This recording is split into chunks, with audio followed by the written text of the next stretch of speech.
In this tutorial, I'll show you how to properly debug animation tree state machine parameters in Godot 4. Because if you've tried watching your animation states live, you probably noticed something strange. Nothing updates.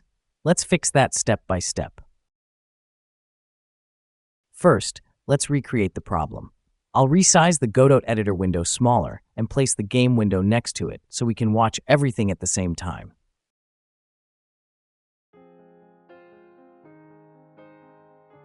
Here we have animation tree graph open, inspector showing condition parameters, and the running game beside it. Let's move the character.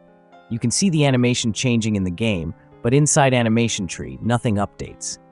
The graph stays frozen. The condition variables don't change, so it looks like animation tree debugging is broken. But actually, it isn't. Here's the trick most beginners don't know. Go to the scene panel and click the remote tab. This shows the live running scene instead of the editor version. Now select the character's animation tree node. Notice something interesting. The animation tree graph disappears. This is normal. It's a current Godot limitation. The graph editor only works for the local resource. But look at the inspector. Now the condition parameters update live. This is the real runtime animation tree. Let's test it. I'll move the character. Now you can see idle, is moving, updating correctly in real time. Great. Now press space to attack. The attack animation plays, but the attack variable doesn't behave correctly.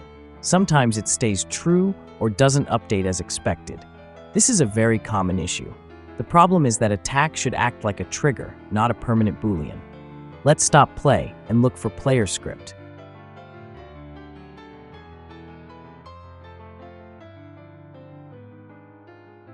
This is where we handle attack logic. This code reset attack condition parameter too fast, so we'll add a small delay and reset it automatically. This sends a short signal to the state machine instead of holding the value forever. Let's test again.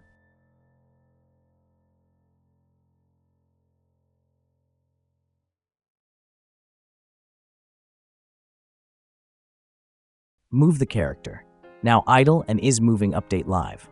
Press space, perfect. The attack parameter turns true briefly, then resets to false.